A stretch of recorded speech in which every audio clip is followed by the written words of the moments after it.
He's built a career naming and shaming evildoers. For Derryn Hinch, the world has always been cast in black and white. People were good or they were bad.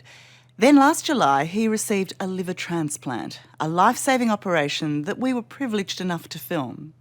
Derryn didn't know it at the time, but his donor was a criminal, just the kind of bloke he would have railed against on his radio show. But then came a unique and highly emotional meeting with the donor's family, a meeting that turned Derryn's life upside down. Hi. Hello. Derryn Hinch is rarely lost for words. Hi. Hello, Linda. Hi, how are you doing? But today, in this Melbourne hotel room, simple gestures, How are you? I'm good, thanks. smiles, hugs and kisses say so much more. Wow. You know, it's like you don't know whether should I shake hands, give you a kiss, give you a hug, or drop to my knees. Sit down. Oh, it's lovely. This is an extraordinary meeting that should never have happened. Derryn wouldn't be here if it wasn't for Linda Gardner and her daughters Melanie and Kimberly. How are you feeling? I feel terrific. Last year, Linda's son died, and her and the family's generous decision to donate his organs saved Derryn's life. It is weird, isn't it? Yes. I mean, that's it. Yeah. You never touched it, have you? No. Do you want it? That's where the scar comes in. It comes and it sits right across there. Oh, yeah. All the way through there. Oh, it's soft though. Oh, yeah. Not like the old one. Last July, after decades of alcohol abuse and diseased with cancer, Derryn Hinch received a new liver and a new resolve to look after it. But for that to happen, Linda Gardner had to suffer indescribable grief. On July 4th last year, her son Heath took his own life. He was only 27. The biggest moment was when Kimberly sent me a photo of her brother, and I just stared at it and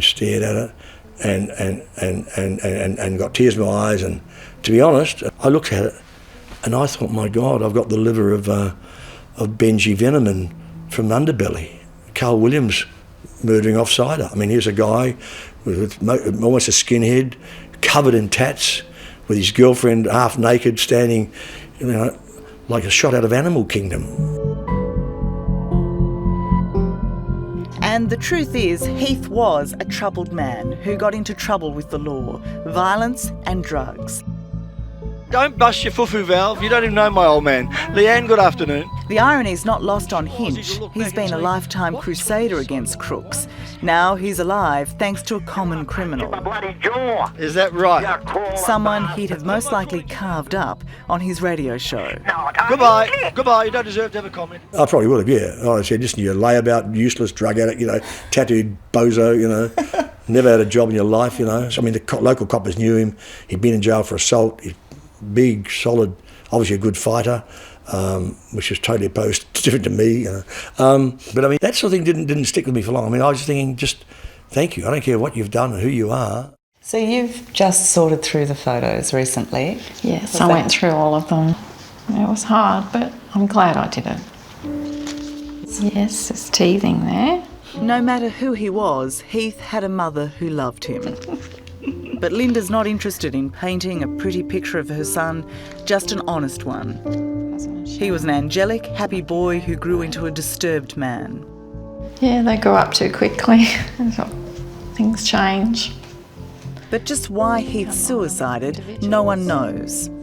Do you consider that your son went off the rails? Is that a term you'd use? He just seemed to gradually change, become more aggressive, maybe. It was hard because you used to think, you know, what happened to this boy? Can I get some more local as well?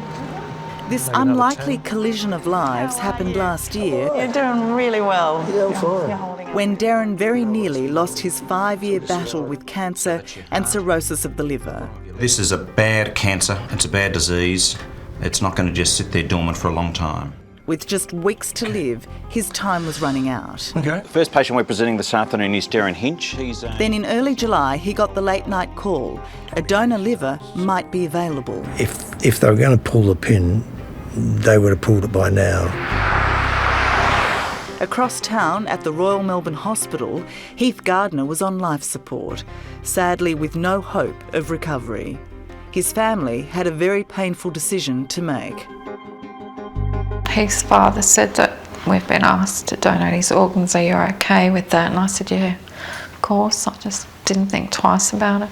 I understood how important it is to at least make something good out of something that's bad, if you can. It's incredible that you can think that way at the time. Yeah. Where does that strength come from? I don't know, it's just there. I knew when the kids were younger, they used to say they would want to donate their organs. So you were convinced you were following Heath's wishes? Yeah, that I'm sure that he would have wanted that. I'm sure he'd be glad. What do you think? But before the operation could go ahead, Surgeon Bob Jones had some last-minute and confronting news. If Derryn chose to have the transplant, he may get hepatitis or HIV because Heath had been a long-time drug user.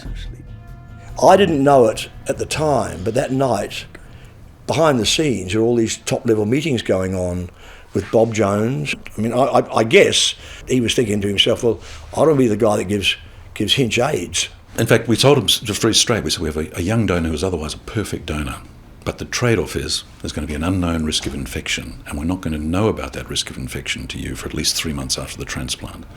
So the worst-case scenario, you sail through the transplant, and 3 months later we say that you've caught HIV. We've transmitted it from the donor.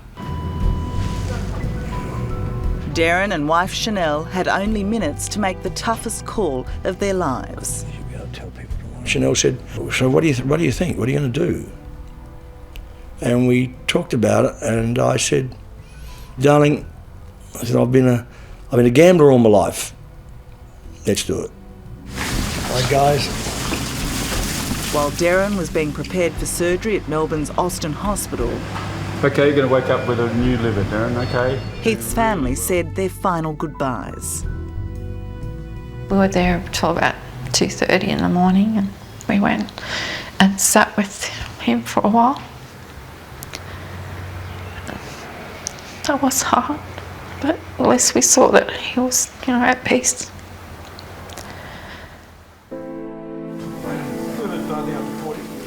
It took 7 hours for Derryn's old diseased liver to be removed and the new one put in. It's a very bittersweet thing because you do know that someone else has died and there's a family somewhere just going through an awful time so that someone you love can live, so it's difficult. For Linda, all these months later, it's surreal but also comforting to watch the operation. From the moment I saw them bring in the container, I knew, that was my son's liver, and you just realise how so important and amazing that they can do these things. The old one looked pretty average. It's a big, ugly, cirrhotic, damaged liver, and very hard to get out, so we've really struggled a bit. He's a big guy, and it's been quite a difficult operation. And then they brought my son's liver out, and it was just so, it was beautiful and healthy, and the way the doctor was holding it was like a newborn baby to me, or the way I watched. This liver changing colour? Was it hard to watch? Well, you're feeling pain and happiness for someone at the same time, and they're a weird combination. You're sorry for your son, but you're glad, for someone else. We're extremely happy. It's gone extremely well. We're really pleased. At the time, Linda and her family had no idea whose life was being saved by Heath's death. But Derryn's appearance in the news, confirming the date and time of his transplant, was a clue too tantalising to ignore. The following morning, I think we were actually at Dad's, the news come on, and it said he was on there thanking a family and saying he doesn't know who it is, but thank you. And we sort of felt like he was talking to us, like we all thought, wow, he got it for sure. There was no doubts about it. It was too much of a coincidence. No questions, Derryn, please. In the complicated life of Derryn Hinch, he went from hospital to home detention for 5 months for naming pedophiles. During that time, he wrote an anonymous thank you letter to the family of his donor. To my donor family, it has been nearly 6 months since I was the person fortunate enough to benefit from your son's life-saving gesture. Let me just assure you that you and your grief were uttermost in the minds of my wife and I from the minute we got the call and after the transplant operation. We are forever indebted to you. With Derryn's anonymous letter at hand, Linda's daughter Kimberly bravely decided to make direct contact to confirm the family's suspicions.